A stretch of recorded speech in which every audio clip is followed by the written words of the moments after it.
Bonjour Catherine. Bonjour Philippe, merci beaucoup pour l'invitation. Ben, merci à toi. Crime. J'ai vraiment hâte d'entendre ça, cette histoire-là. Donc, justement, peux-tu un petit peu nous raconter ton histoire? C'est une grande question. Je pense qu'avec les années qui passent, je suis capable de résumer un peu ma vie, comme on pourrait dire, comme un parcours de résilience. Énormément de situations où j'ai eu l'impression de perdre un peu le tapis en dessous des pieds, puis d'être débousselée un peu, et j'ai dû apprendre à me rattacher à des certaines solidités autour de moi. Donc, c'est quelque chose que je pourrais résumer comme ça. Je me suis longtemps cherchée et j'ai eu des événements marquants qui m'ont obligée à me trouver. On pourrait résumer ça comme ça. OK, ben super. Ben oui, ben ouais, OK, Ouais. parfait.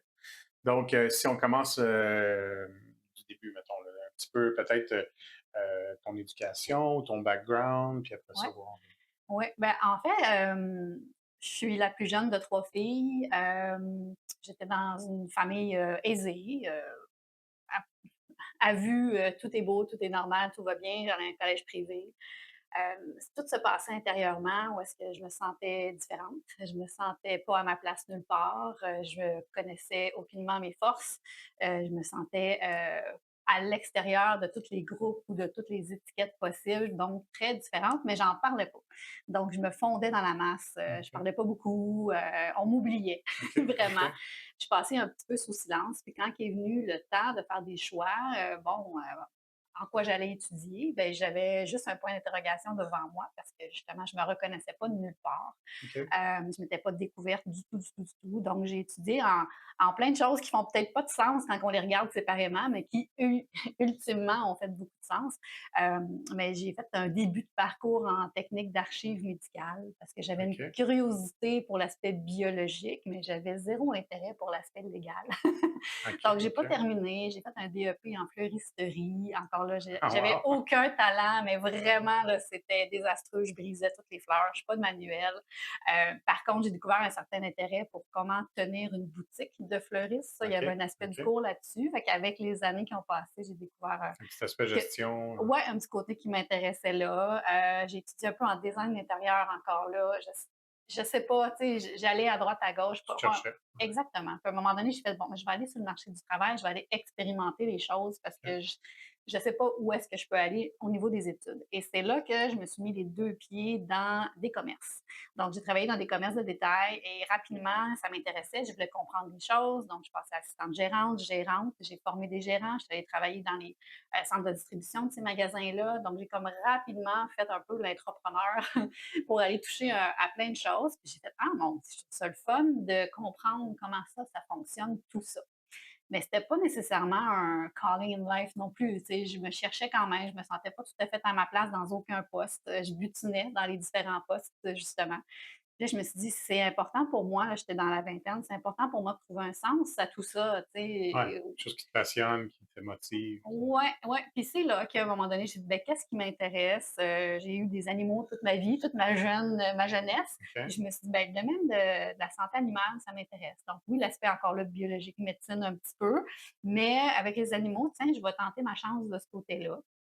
Fait que je suis allée travailler au niveau administratif, mais rapidement, j'ai pris d'autres rôles. Donc, service client, administration, approvisionnement, OK. ressources humaines. Fait que là, j'ai rapidement été plus en mode coordination de clinique. Une clinique, 2 cliniques, 3 cliniques. À un moment donné, je me suis ramassée à coordonner. J'avais Wow. 6 cliniques. Euh, et c'est en fait une vétérinaire sur le plancher qui m'a dit: «Mais pourquoi tu ne vas pas étudier en gestion?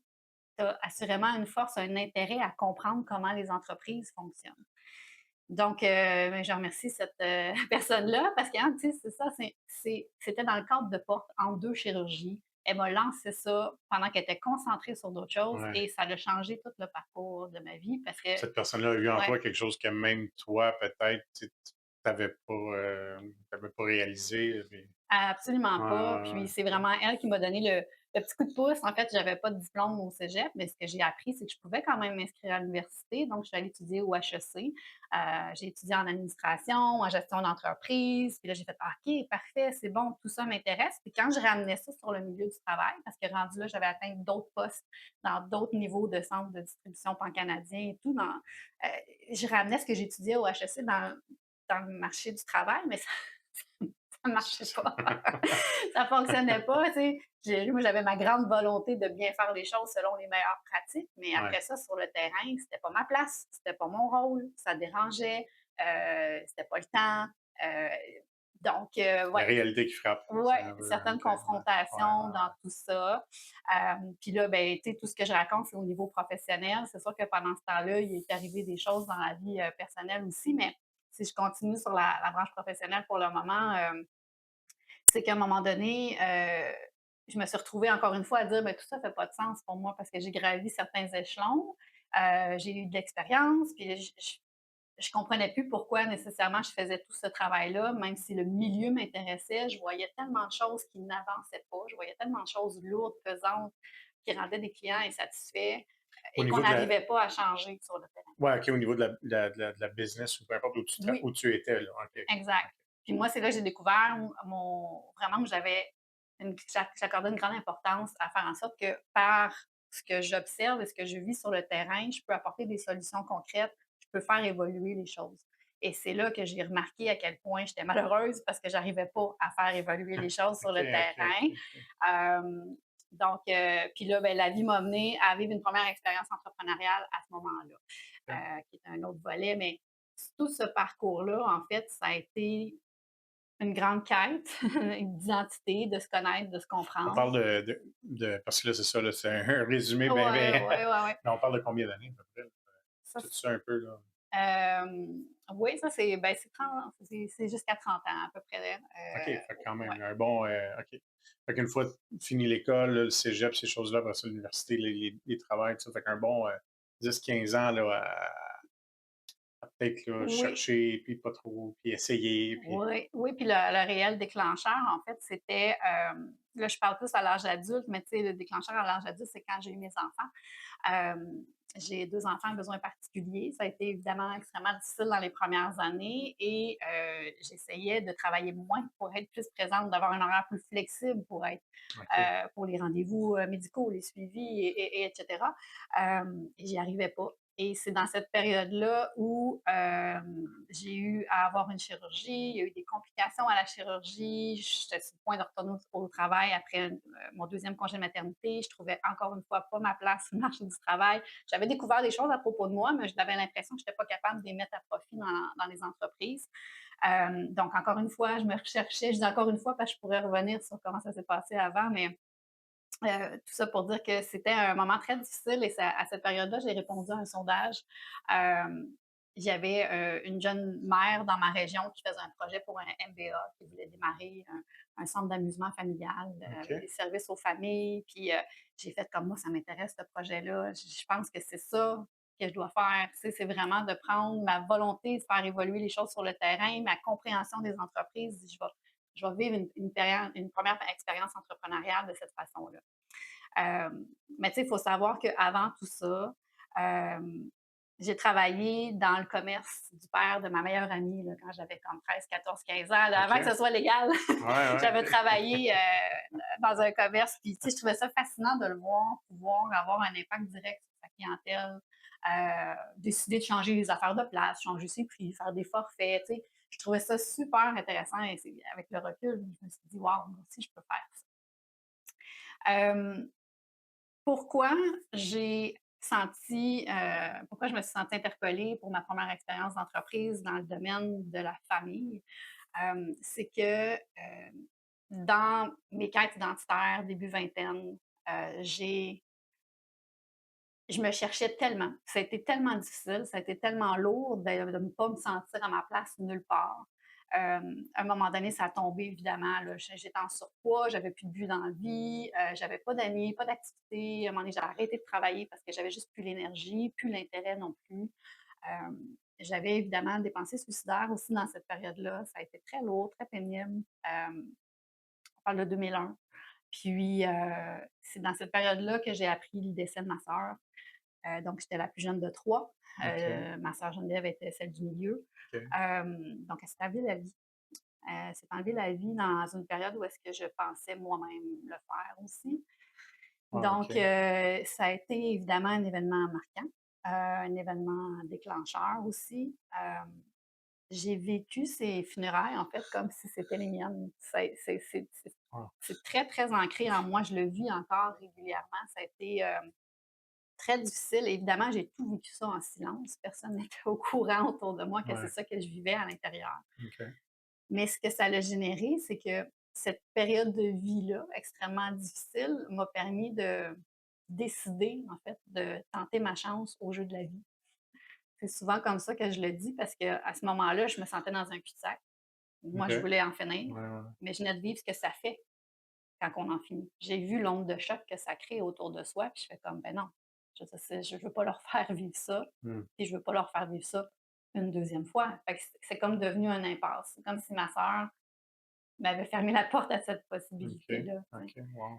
Ouais. Fait que, je fais: «Bon, ben, je fais quoi alors?» Tu sais?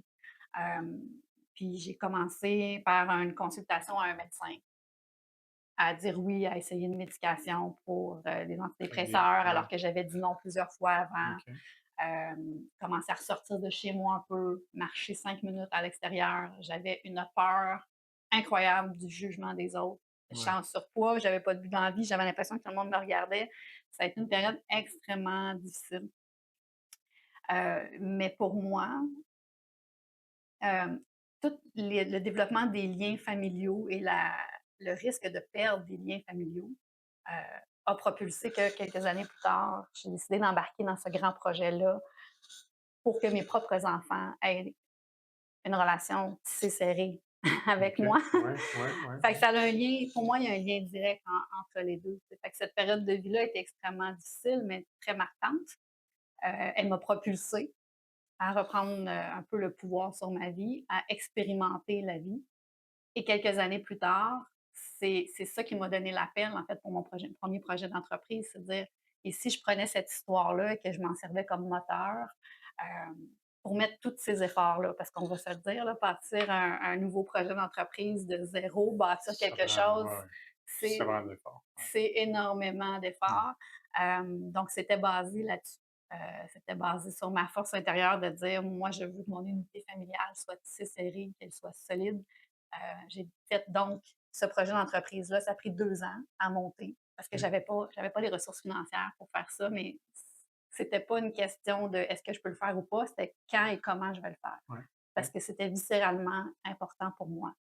C'était ma réponse à qui je suis, à qui je veux être, à qu'est-ce que je peux faire professionnellement, et comment est-ce que je peux bâtir quelque chose qui va servir à mes enfants aussi plus tard. Fait que pour moi, il y avait énormément de sens dans cette expérience-là. Donc, c'était un centre d'amusement Ouais. familial avec des services aux familles adaptés pour les enfants à besoins particuliers. Et OK. la prémisse de base, c'était pas viens t'amuser, viens manger trop de sucre, puis viens partir complètement déboussolé de ton expérience. Tout a été adapté à l'intérieur pour que les parents se sentent bien et se sentent libres de jouer avec leurs enfants. Donc, le module de jeu était adapté pour les adultes. Il y avait des activités proposées aussi par le personnel sur place. C'est juste que dans les couleurs, il n'y avait pas de rouge dans mon centre nulle part. Tout était OK. des couleurs aussi apaisantes. Parce Ouais, que le ouais, but, ouais, c'était ouais. pas de surstimuler les enfants, OK, ouais. c'était d'apaiser les familles. Wow. OK. Ouais. Cela dit, j'en parle au passé. Donc, cette première expérience entrepreneuriale-là a été une belle réponse dans mon parcours professionnel, mais aussi personnel aussi. OK. Ça s'est terminé, parce que quelques mois après l'ouverture, il y a un compétiteur qui est venu s'installer à 1 kilomètre porte à porte, à côté. C'est sûr que c'est une industrie, les centres d'amusement familial, là, on ne peut pas être 2 dans la même ville, dans le territoire où j'étais. Mon plan d'affaires suivait bien la route, dans les premiers mois d'opération, mais c'est certain que toutes mes prévisions financières ne tenaient plus la route à partir du moment qu'il y avait une autre Mmh, adresse ben à ouais. visiter. Ben ouais. Et c'est sain dans la région que les enfants, les familles, les groupes scolaires, les groupes, scouts, les fêtes d'enfants et Ouais. tout, c'est normal et c'est sain que s'il y a 2 entreprises, que les gens vont essayer les autres endroits et tout. Après ça, ils font leur choix et c'est correct, c'est sain en affaires d'avoir de la compétition. Par contre, moi, j'avais pas les reins assez solides financièrement pour pallier à ce que ça faisait de diluer ma clientèle comme ça. Donc, j'ai vu les choses venir d'avance. Je savais que je devais fermer. J'ai essayé de bien faire les choses. Je me suis renseignée pendant quasiment 2 mois sur comment est-ce que je peux bien fermer mon entreprise? Comment est-ce que je peux bien faire faillite? Est-ce que je peux éviter de faire Ouais, la faillite? ouais, ben ouais. Et là, on rentre dans un autre monde et un autre domaine parce que c'est de l'information qui n'existe pas. Et quand on pose des questions, on se fait regarder croche. Et encore une fois, je me sentais Le différente. jugement, Je me sentais comme tout le monde me disait: «Mais moi, madame, on se fait jamais poser ces questions-là». Je dis: «Mais c'est d'une évidence. Je veux bien faire les choses. Je veux prendre soin de mes fournisseurs, mes partenaires ouais, d'affaires, les collaborations que j'ai faites dans la région, ouais, mon propriétaire, mes investisseurs, mes employés. Comment est-ce que je peux les préserver dans tout ça?» Et tout le monde me regardait genre: «Ben, non, c'est pas comme ça que ça se passe habituellement. Tu dis rien à personne, tu te rends au bout de tes finances, tu mets la clé dans la porte et ça se termine». Et je fais: ouais, «Ah non, c'est pas comme ça que moi je veux faire des affaires, puis c'est pas pour ça que j'ai démarré mon entreprise». Mon entreprise, j'étais connectée viscéralement à elle. C'est pas vrai que j'allais juste mettre la clé dans la porte sans prendre soin. Donc, j'ai fait du mieux que j'ai pu, en annonçant d'avance à mes employés qu'on allait fermer alors que tout le monde me dit: «Fais pas ça, fais pas ça, fais pas ça, ils vont tous s'en aller puis tu pourras pas finir» parce que j'avais quelques semaines à faire en opération ouais, je comprends. et ils sont tous restés. Ils ont été magnifiques, ils sont tous restés, on s'est revus après, il y en a quelques-uns là-dedans qui sont encore des amis, tu sais? Il y a eu une beauté dans toute cette expérience-là, j'en parle, j'ai encore des frissons puis beaucoup d'émotions. Hem J'ai tout perdu financièrement, j'ai tout perdu dans, mon dossier de crédit, j'ai perdu énormément dans cette expérience-là, mais j'ai trouvé ma passion pour l'entrepreneuriat, j'ai trouvé ma place dans l'entrepreneuriat. Hem, j'ai vécu des choses incroyables au niveau humain aussi dans cette expérience-là. J'ai découvert c'était quoi les autres entrepreneurs, les autres partenaires d'affaires de ma région. Je les ai découverts et j'ai fait: «Waouh, mon Dieu qu'on les reconnaît pas assez pour tout ce qu'ils font». Donc, tout ça m'a amené à ce que je fais présentement, mais ce que je veux juste faire un petit détour qui est important, c'est que quand j'ai mis la clé dans la porte de l'entreprise, malheureusement, j'ai aussi appris que j'allais me séparer. Donc, j'ai perdu mon entreprise qui était dans le but d'apaiser les familles, le développement du lien parent-enfant par le jeu. Mais c'est dans cette période-là aussi que j'ai fait, malheureusement, je ne sais plus comment dire. Je ne peux pas dire que j'ai fait éclater ma famille. C'était une décision du père de mes enfants, puis qu'on a choisi finalement d'essayer de vivre ça le mieux possible, mais dans une situation où j'étais en train de perdre tous mes repères Ouais, j'imagine. professionnels, financiers. J'avais une maison avec lui. Évidemment, j'avais travaillé toute ma jeunesse à travailler fort, à aller chercher de l'argent pour pouvoir acheter ma maison. Là, je perdais Arrivé ma là, maison ouais, aussi. ouais. C'est le cumul un peu de Ouais, toutes les années d'efforts, de travail. exactement. Donc, j'ai perdu effectivement ce cumul-là, relation, ben, fin de la relation amoureuse, fin de la relation familiale.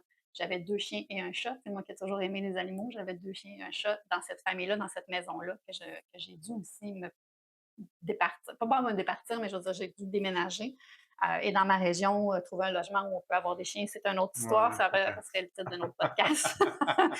Mais c'est ça, ça a été la relation amoureuse, tu sais, les enfants, la garde partagée, les animaux, ça a été de déménager, en essayant aussi de retourner à l'épicerie, pas regarder les gens dans les yeux parce que je croisais des clients, je croisais des fournisseurs.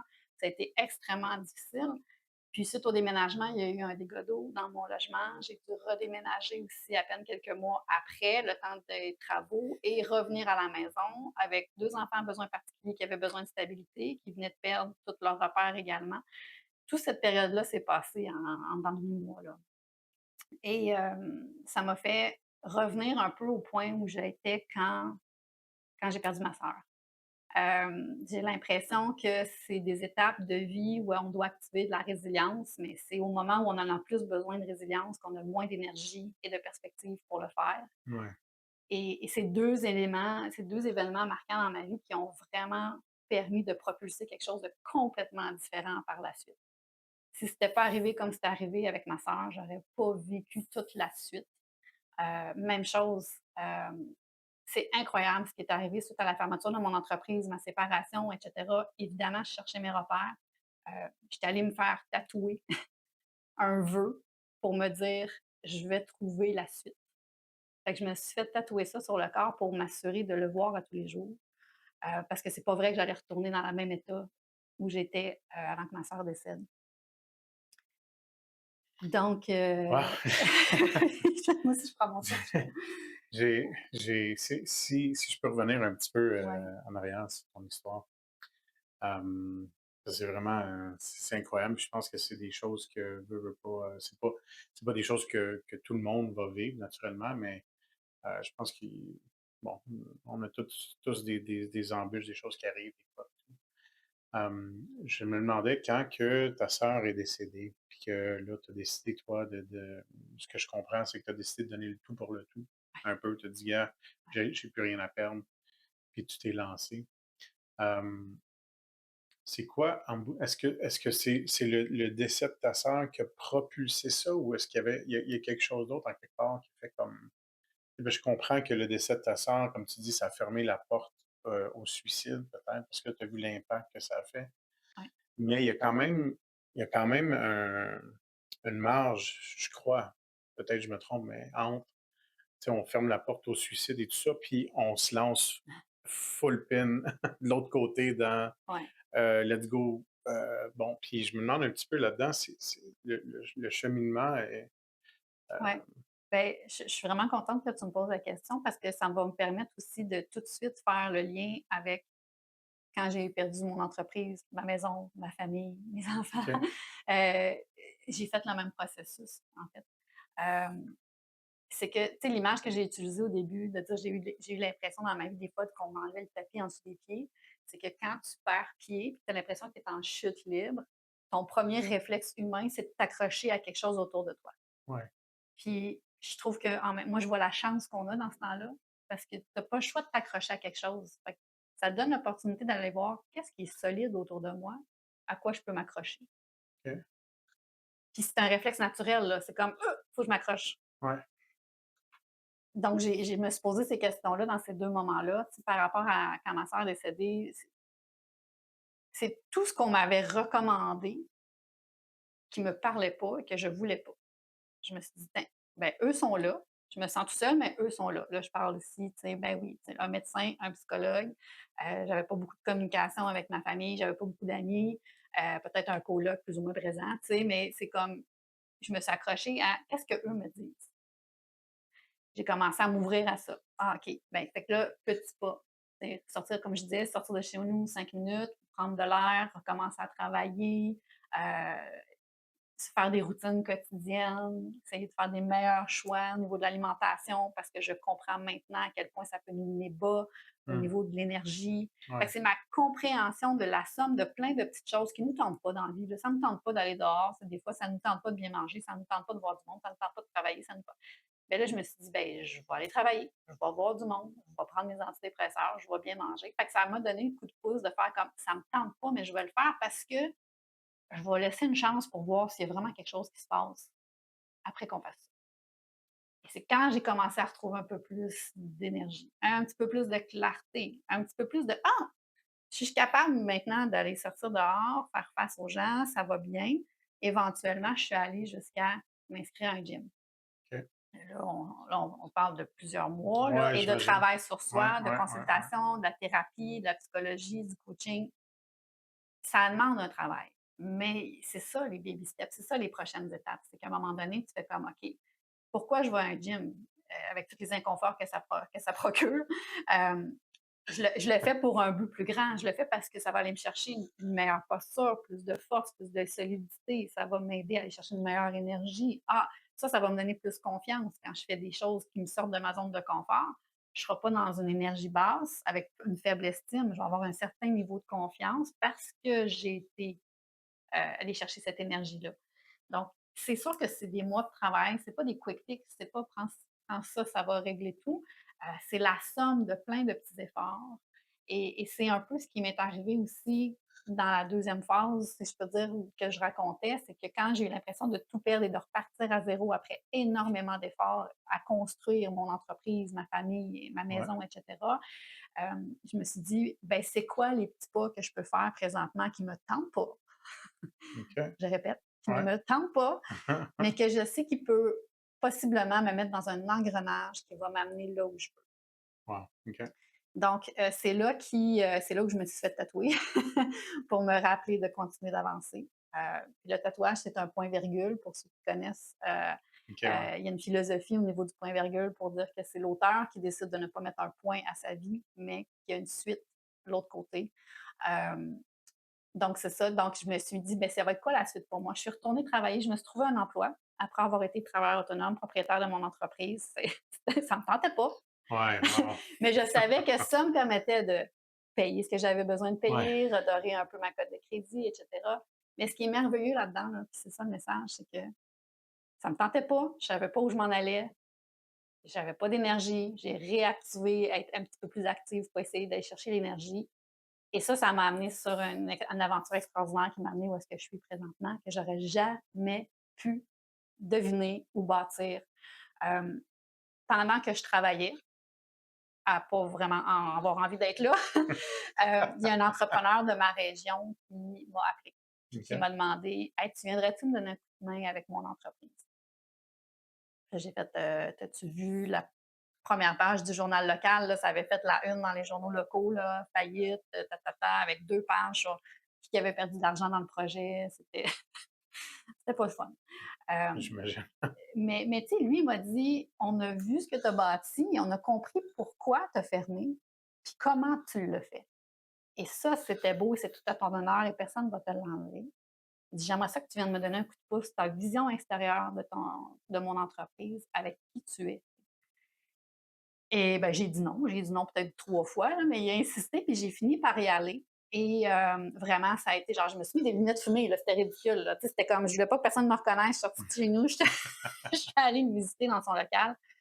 J'ai posé des questions. Évidemment, ça m'intéressait, c'est de l'entrepreneuriat. Donc, j'ai parlé de son parcours, comment ça fonctionne dans son entreprise. J'ai regardé ses prix, ses tarifs, j'ai rencontré ses employés, puis j'ai fait un plan d'optimisation en me disant, selon ce que je vois de l'extérieur, peut-être que tu pensé à ça, aurais-tu envie d'explorer telle chose? Ça, ici, je pense qu'il y a un besoin du marché que tu n'as peut-être pas répondu, etc.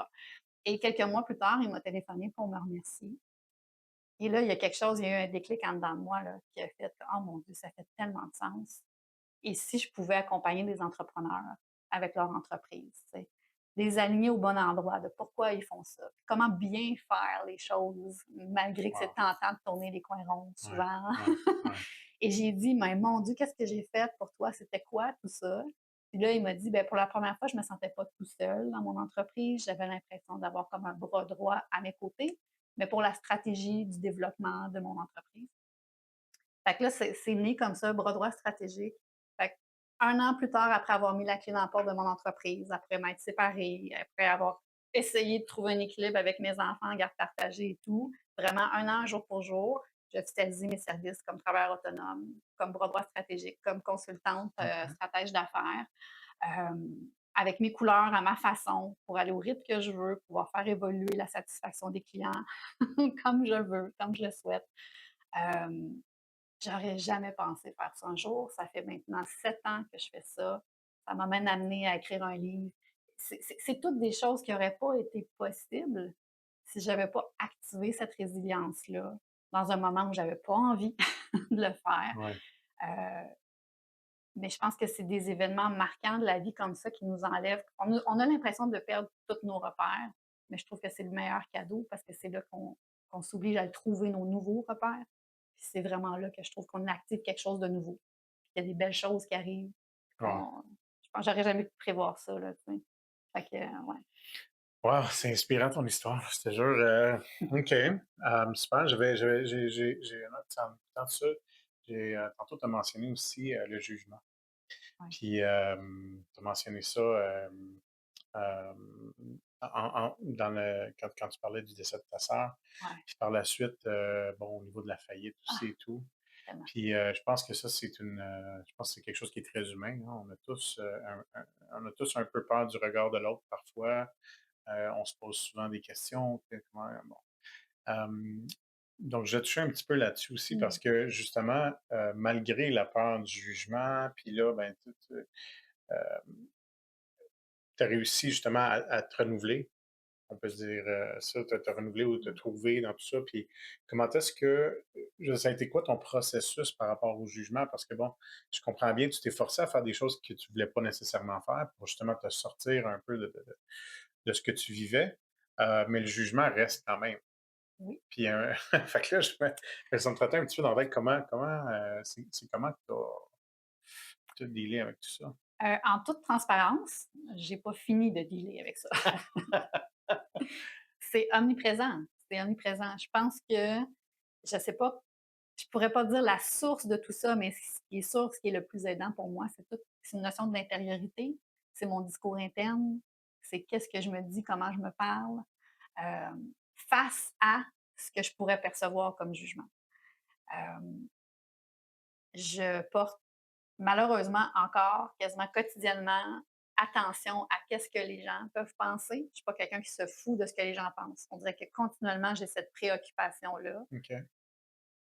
Mais c'est comme si j'ai appris à me ramener à OK, mais moi, je veux quoi? Puis qu'est-ce qui est important pour moi? Puis qu'est-ce que je risque de regretter de ne pas avoir fait? Ouais, Cette ouais. notion de perspective-là, là, pour dire qu'est-ce que je risque de regretter de ne pas avoir fait versus qu'est-ce que les autres risquent de penser si je le fais ou que je le fais pas. Mmh. Puis c'est là la différence, c'est que qu'on fasse ou qu'on fasse pas ce qu'on veut, là, les gens vont avoir une opinion. Exactement, ouais. Fait que option A, je le fais pas, ils ont une opinion. Option B, je le fais et il y a une opinion quand même. Ouais, Donc ça a été quelque chose aussi que j'ai gagné avec le temps, cette perspective-là. j'adore ça. Puis de de bien s'écouter, de bien trouver nos balises à l'intérieur. Pourquoi on fait les choses? Qu'est-ce qui est important pour nous? Puis quelle signification qu'on donne à ce qu'on fait aussi. C'est pas juste: «Ah moi je fais ça parce que c'est important pour moi». Oui, mais pourquoi c'est important pour toi? Tu sais, de comprendre d'où ça part. Puis moi, ben, il y a énormément d'actions et de réactions dans ma vie qui partent du fait que je me suis longtemps cherchée. Fait que pour moi, je me suis trouvée dans ma passion pour l'entrepreneuriat, dans ma passion de comprendre l'humain, d'accompagner l'humain aussi à être résilient. Là, moi, une fois que j'ai trouvé ça, c'est mon ancrage, là. Je reviens toujours à ça. Donc, c'est sûr que je vis encore énormément de choses. Je fais un métier qui n'existe pas. Des fois, je parle et je sors des choses qui ne se communiquent pas nécessairement souvent, tu sais. Et c'est sûr que c'est pas tout le monde qui saisisse mon niveau de langage, des fois, ou ma philosophie, ou mes perspectives. Il y en a qui me trouvent un peu intense, là. Mais moi, je suis fière de moi, je suis fière de mon parcours. Euh, et je sais que c'est en parlant de mon histoire, comme aujourd'hui, c'est pas facile pour moi, mais je sais que c'est en parlant de mon histoire comme ça qu'il y a des gens qui vont se permettre de le faire Ouais. aussi, ou qui vont peut-être se permettre de prendre des décisions courageuses qui font peut-être pas trop de sens pour leur entourage, mais pour eux font énormément de sens. Et c'est ça un peu le message, c'est qu'à l'intérieur de nous, on les a, les réponses.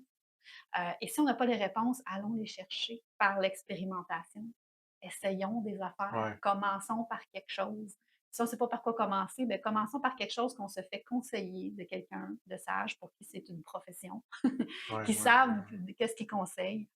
Et là, je parle autant de remise en forme, de reprendre une carrière, de retourner aux études, peu importe c'est quoi. Je pense que tout devrait partir de soi. Et si on n'a pas les réponses à l'intérieur, allons les chercher.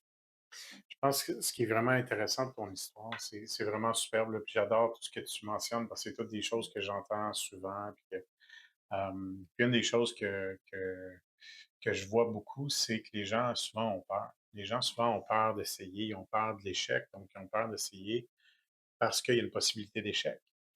Puis, ce qui est vraiment, ce qui est vraiment spécial avec ton histoire, c'est que, tu sais, le côté très douloureux du décès de ta sœur a enlevé cette peur-là. Tu sais, je le vois un petit peu comme ça parce que justement, ça l'a comme tu avais plus rien à perdre. Tu étais rendu là, puis là, cet événement-là a fait en sorte que, bon, ben, on va donner le tout pour le tout, puis il arrivera ce qui arrivera. Ça a enlevé ce genre de peur-là qui a fait en sorte que tu as pu te lancer, puis tu as pu essayer, puis tu as pu.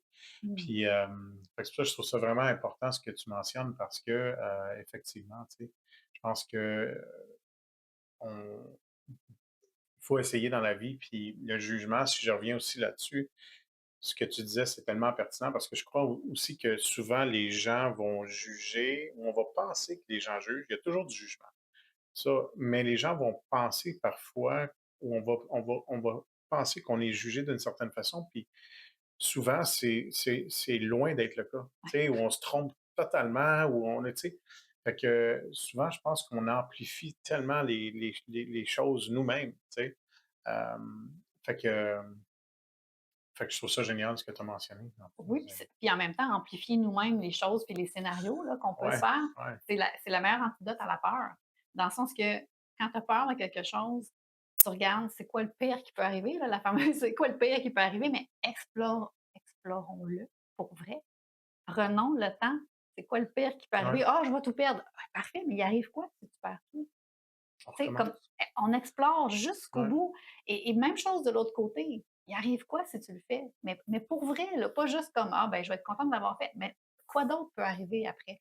Fait que ça ouvre tellement de possibilités, puis c'est de mettre les choses en perspective sur c'est quoi le pire qui peut arriver, c'est quoi le mieux qui peut arriver, puis tu sais, la réalité est en quelque part entre les 2 puis peut-être même complètement ailleurs aussi. mmh mh. Mais au moment de la prise de décision, tu sais, je pense que moi j'appelle ça prendre des décisions, avec, no regret là, tu sais, dans le fond, c'est ça, c'est au moment de la décision de j'y vais-tu, j'y vais-tu pas, je le fais-tu, je le fais-tu pas? On se lance. Just do it. Puis moi, je me suis fait tatouer Just do it. Ouais, J'ai des tatous d'ancrage comme ça qui m'aident, beaucoup dans ma vie, mais c'est ça, tu sais, quand je dis revenir à soi, trouver ce qui est important, trouver ce qui est viscéral, va nous servir après ça dans la vie à tellement d'étapes, à tellement de niveaux. Hem, est-ce que si j'avais pu dessiner ma vie from scratch, j'aurais positionné le décès de ma sœur quand j'avais 23 ans? Pas du tout, mais c'est arrivé. Fait que j'ai pas le contrôle là-dessus, mais j'ai eu le contrôle sur comment réagir à la situation. Hem, évidemment, dans le moment, c'est pas ça que je me disais, là. Je mmh, suis tout à fait consciente qu'il y en a des gens qui vivent des situations difficiles, qui m'écoutent présentement puis qui font comme: «Je peux pas faire ça», mais avec le recul, avec le temps qui passe, à un moment donné, c'est ça qu'on voit. C'est qu'il y a toujours façon de trouver la meilleure façon de réagir à des choses épouvantables qui nous arrivent ouais. et hem et je pense que c'est ça l'essence de la résilience. C'est le seul vrai, comment je pourrais dire? Hem, je me suis fait dire, moi, v'là des années de ça, qu'on avait toujours le choix dans la vie. J'avais bien de la misère avec ça. Mais justement, ce que tu mentionnes, c'est le choix de comment réagir à ce qui nous arrive dans la vie.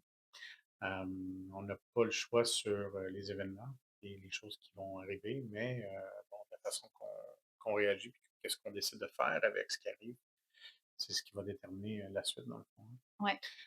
C'était une de mes questions, dans le fond, je voulais voir avec toi, avec le recul maintenant, parce que là, c'est incroyable comme histoire, puis là, tu es rendu, aujourd'hui où tu fais ce que tu fais, puis finalement, tu t'es trouvé. Oui, oui. Fait que ce qui est génial dans tout ça, puis là, tu es heureuse, puis tu es accomplie, puis tu es bon.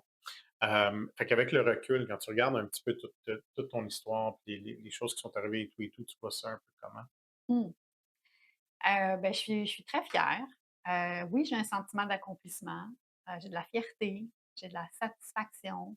Est-ce que c'est parfait? Est-ce que je suis arrivée au bout du chemin? Pas du tout. J'ai encore plein de rêves, plein d'aspirations, plein de choses que j'ai envie de faire différent. J'ai envie de continuer d'évoluer. Mais c'est aujourd'hui, ces piliers-là de la fierté, de la satisfaction puis de l'accomplissement, pour moi, c'est mes outils puis c'est mes alliés maintenant dans mon travail puis dans ma vie. Hem c'est les premières questions que je pose quand je rencontre des gens. Ah ouais, hein? C'est de quoi tu es fier jusqu'à maintenant? Tu sais, puis es-tu Ouais, satisfait maintenant dans ta vie? Puis qu'est-ce que tu veux accomplir? Tu sais, fait que je trouve que ces 3 repères, c'est la fierté pour moi, c'est un peu un regard sur le passé, puis le sentiment de satisfaction ici et maintenant, ça fait un état du présent. Puis de qu'est-ce que tu as envie d'accomplir? Ça ouvre vers le futur, tu sais, puis, c'est c'est, hem, c'est ça pour moi qui m'anime le plus. Hem Encore une fois, ce que je veux dire, c'est que quand on arrive à un niveau, tu sais, de tout ce que j'ai raconté, parce que si je me mets dans la posture de moi à 15 ans, à 20 ans, à 25 ans, même 30 ans, si j'écoutais ça de moi, j'y croirais pas là, que je suis cette personne-là qui parle présentement, j'y croirais pas du tout. Donc ce que je veux, apporter, c'est que tout ce cheminement-là part de faire des actions qui ne nous tentent pas. Part de croire que c'est possible. Et oui, avec le temps, on développe ce qu'on appelle un état d'esprit de croissance. Ça, c'est quand même important que je le dépose parce que c'est une théorie que c'est pas moi qui ai inventée, là. Il y a un livre complet là-dessus sur le close and ouais, growth mindset. ouais. Mais c'est une clé tellement importante, je pense, pour s'accomplir et s'épanouir dans la vie, d'être capable de reconnaître qu'on a le contrôle sur comment on réagit aux événements. On a le pouvoir de mettre des pensées plus positives dans nos vies, d'attirer des choses plus positives dans nos vies. Moi, j'y crois énormément. Donc, l'état d'esprit de croissance, pour moi, c'est vraiment d'être ça, c'est d'être en mode résilience continuelle.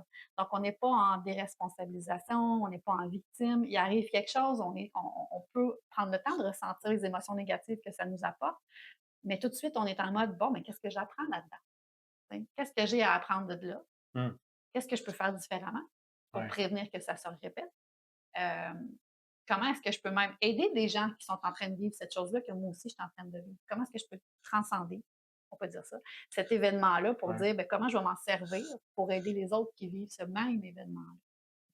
Fait que ça, c'est un état d'esprit de croissance. Puis, tu sais, graduellement, avec les années, j'ai compris cette théorie, philosophie, cette approche, je ne sais pas comment la décrire, là. Et ça fait énormément de sens pour moi aussi.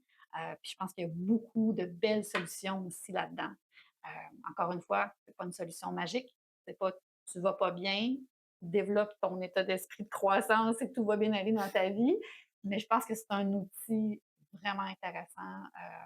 Ouais, il y a beaucoup de théories là, de disponibles. Là. Les gens qui veulent faire de la recherche sur ce sujet-là, Ouais.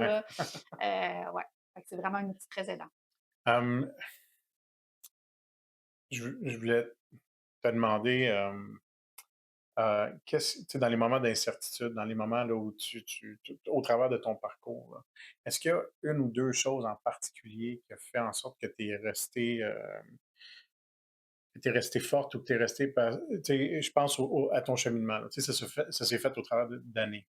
Ouais. Puis, à un moment donné, je me dis: «Bon, ben, au travers de tout ça, tu sais, tu beau, tu te lèves le lundi, puis là, tu es motivé, puis là, ben, là, tu fais une semaine ou 2, puis là, ben, tranquillement, pas vite, ça va peut-être pas de la façon que tu pensais, puis là, la motivation, fait qu'est-ce qui fait en sorte que, tu sais, tu resté, tu cru en tes projets, tu cru ou même après la faillite, tu dit: «Gars, on se relève, on repart». Fait que y a-tu quelque chose qui t'a,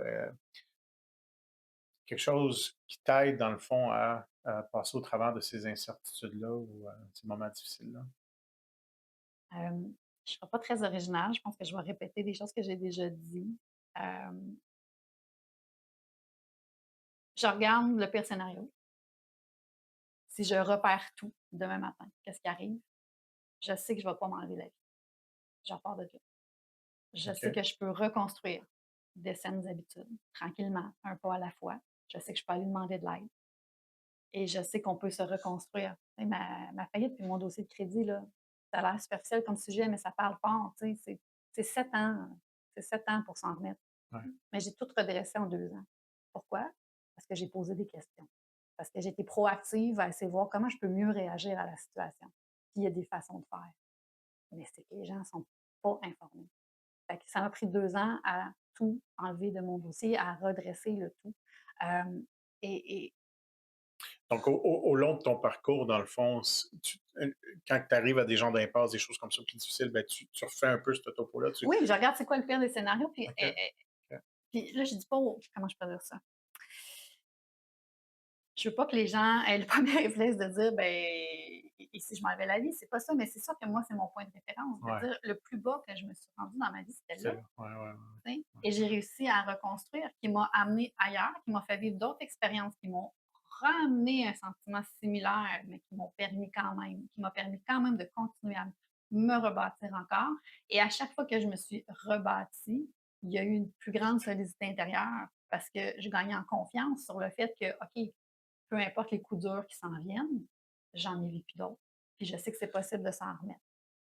C'est la perspective du temps aussi, puis de quand on commence à vélo, puis qu'on se dit j'y arriverai jamais, puis à un moment donné, on roule à vélo, puis ça se fait tout seul. Bien, cette confiance-là qu'on développe, je pense qu'on peut le faire avec les événements de la vie aussi. Tu as l'impression que tu n'y arriveras pas, mais à un moment donné, ça se fait tout seul. Mais pour ça, il faut avoir confiance, il faut rembarquer sur le vélo, même si on est deux genoux bien ouais, scratch. ouais, ouais, ouais, Ouais. Fait que, je pense que c'est ça qui m'a permis de continuer. Puis je rajoute encore le côté des saines habitudes de vie parce que ça a été un outil, une béquille. J'ai jamais envie de faire des efforts pour les saines habitudes de vie, alimentation, sommeil, exercice, exercice. C'est jamais un naturel pour moi, mais c'est toujours mon go-to. À la seconde où j'ai l'impression que ça va moins bien, que je me sens avec un moins bon état d'esprit, quand je me sens plus fatiguée ou moins à ma place ou que j'ai des coups durs parce que je continue à en avoir quand même, ben, c'est à ça que je me rattache. Je réactive. OK, comment je peux mettre plus d'espace dans mon horaire pour aller dehors plus souvent, être plus actif? L'alimentation, comment ça va? Est-ce qu'il y a quelque chose que je peux changer? C'est toujours, toujours, toujours, toujours la meilleure façon de revenir à soi, revenir à notre discours intérieur, revenir à soi, d'en prendre soin de son corps, de son énergie. Puis ça, c'est les conditions gagnantes après ça. Ça ne règle pas tout, là. Si on a eu un incendie, on a tout perdu, on n'avait pas d'assurance, c'est pas parce qu'on va au gym qu'on va tout que tout Non, va se non. rebâtir le lendemain matin, mais c'est vraiment la somme de toutes ces belles habitudes-là, prendre soin de soi intérieurement, son état d'esprit, les saines habitudes de vie. Je pense que ça, c'est des conditions gagnantes, en fait, pour nous faire passer dans d'autres étapes, là, dans nos vies. Écoute, Catherine, merci beaucoup pour ton partage. Sérieux, incroyable. Puis, je pense qu'il y a beaucoup de gens qui vont apprécier justement ton partage. Je sais que c'était c'était pas facile pour toi, mais vraiment incroyable. Puis, je pense qu'il y a tellement de, je vais dire des nuggets, mais il y a tellement de choses que tu as mentionnées qui sont tellement importantes et cruciales pour peu importe qui passe au travers de certaines choses. Mais je pense que la clé ici, effectivement, tu l'as mentionné une couple de fois, mais la résilience.